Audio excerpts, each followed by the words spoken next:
അങ്ങോട്ട്. ഗാഥ മാഡം,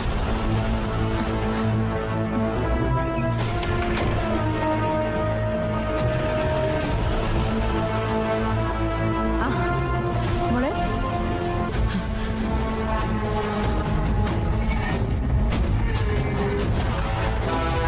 നവീൻ എത്തിയില്ലേ മോളെ? ഞാൻ ചോദിച്ച കേട്ടില്ലേ, നവീൻ വന്നില്ലേന്ന്? ഗാഥ, നീ വീണ്ടും എന്തെങ്കിലും പ്രശ്നം ഉണ്ടാക്കിട്ട് വന്നാ? എനിക്കൊന്ന് കിടക്കണം. അതെ, കാര്യം എന്താന്ന് വെച്ചാ പറഞ്ഞിട്ട് പോ. അവിടെ എന്തെങ്കിലും പ്രശ്നം ഉണ്ടായിട്ടുണ്ടെങ്കിൽ എന്നോട് പറ. എനിക്കൊന്ന് കിടക്കണം എന്ന് ഞാൻ പറഞ്ഞില്ലേ? എന്തോ പ്രശ്നമുണ്ട് മാം. അല്ലെങ്കിൽ ഗാഥ മാഡം ഇങ്ങനെ ഒരു വരവ് വരില്ല. അവർ രണ്ടുപേരും ഹാപ്പി ആയിരുന്നല്ലോ, പിന്നെന്താ സംഭവിച്ചത്?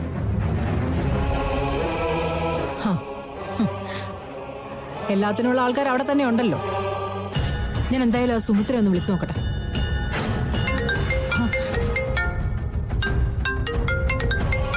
നവീന്റെ അച്ഛൻ ഇങ്ങോട്ടേക്ക് വിളിക്കുന്നു. ഹലോ, മോള് സേഫായോടെ എത്തിയോ സിത്താരെ? എത്തി. അതെന്താ മോൾ അവിടെ നിന്ന് ഇങ്ങോട്ട് പോകുന്നത്?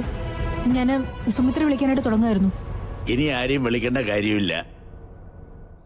മോളവിടെ സിത്താരയുടെ അടുത്ത് തന്നെ നിന്നാ മതി. എന്താ കാര്യം ഞാൻ ചോദിച്ചില്ലേ?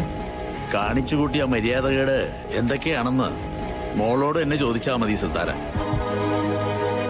അവള് കാണിച്ചു കൂട്ടിയ അഹങ്കാര നിമിത്തം കളരിക്കലെ കാരണവരായ എന്റെ അമ്മ ഇപ്പൊ ഹോസ്പിറ്റലാ. ഹോസ്പിറ്റലോ? നിങ്ങൾ എന്തൊക്കെയാ പറയുന്നേ? സരസ്വതി അമ്മ ഹോസ്പിറ്റലായിരുന്നു? നിന്റെ മോൾ അമ്മയെ കൊല്ലാഞ്ഞത് ഭാഗ്യം. ഞാൻ പറഞ്ഞല്ലേ സിത്താരെ, നിന്റെ ഭ്രാന്ത് പിടിച്ച മകള് ഞങ്ങളുടെ കുടുംബം ഇല്ലാതാക്കാനാ വന്നിരിക്കുന്നതെന്ന്. ഇനി അവളോട് ഈ കുടുംബത്തിൽ ആർക്കും ക്ഷമിക്കാൻ പറ്റില്ല. ഹലോ,